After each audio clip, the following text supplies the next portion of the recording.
stepena. U Beogradu i Novom Sadu trenutno 0, Niš 2 stepena. Slušali ste novosti dana, urednik vesti je Nenad Selaković, ton majstor Vladan Jelica, spiker Ivan Marinković, producent Svetlana Stevanović, moje ime je Slobodan Petrović, preporučujem da ostanete uz Radio Beograd 1.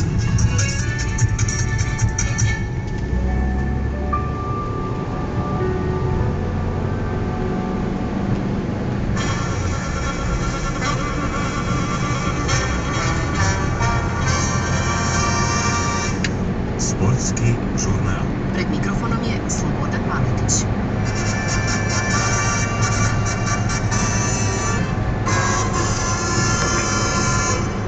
Dobar dan.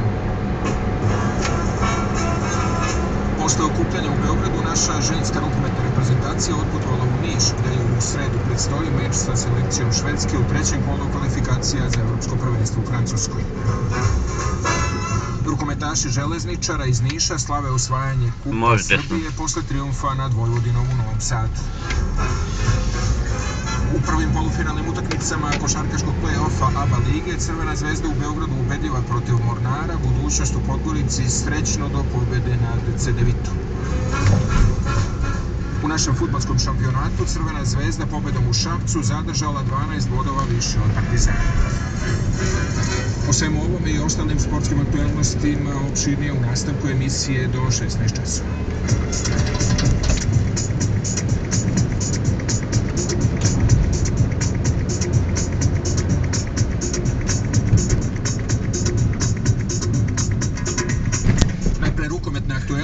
Pošto se danas u Beogradu okupila ženska reprezentacija koja je otputovala za Niš, gde joj u sredu predstoji meč sa selekcijom Švedske u trećem kolu kvalifikacija za evropsko prvenstvo u Francuskoj.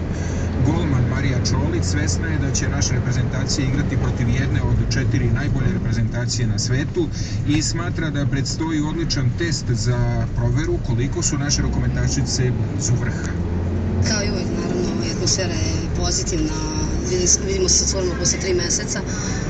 Malo smo i uzbuđeni jer 3 meseca nismo igrali zajedno i sigurno da je ovo veliki test za nas da posle svetskog prvenstva na kome je bilo jako lepih stvari i nažalost bili oni, da kažem, i ono da nam je malo falilo i sreće i malo više možda iskustva. Tako da iskoristimo ovu utakmicu da maksimalno da popravimo greške koje smo imali tamo, ujedno da usavršimo ove dobre stvari koje su bile i jedino tako možemo da ciljamo visoko u medalju i na samo Švedska je jedna od 4 najbolje ekipa trenutno u Evropi, tako da se radujemo što ćemo imati tako dobro protivnika u ovom trenutku. Mi smo pokazali da protiv dobrih ekipa igramo jako dobro, tako da u Nišu očekujem jednu jako dobru utakmicu i voljela bih da svim Nišljama prikažemo našu pravu igru, a ujedno bi bilo jako dobro pobediti i biti prvi u grupi jer bi nam to olakšalo kasnije u Francuskoj i naravno prvenstvu naše protivnike. U Nišu je bilo, da kažem, jako dobra atmosfera i Nišlje to znaju da urede na svoj način, na jako lep način da nas obraduju, tako da ovog puta bih pozvala sve ljude koji žive u Nišu i u okolinu da nas podrže i da nam budu malo vetar u leđi i nadam se da ćemo zajedno doći do pobede. A selektor naše ženske rukometne reprezentacije Ljubomir Obradović očekuje kvalitetan rukomet i u Nišu i potom u Nišu u Švedskoj. Drago mi je da su sve devojke ulazile, da su sve zdrave. Opet spada i Volnija Mater. Interesuje i sigurno da su ovdje ozbiljne utakmice, ozbiljne provere reprezentaciju Švedske. Znate sami kvalitet da ne pričamo o tome.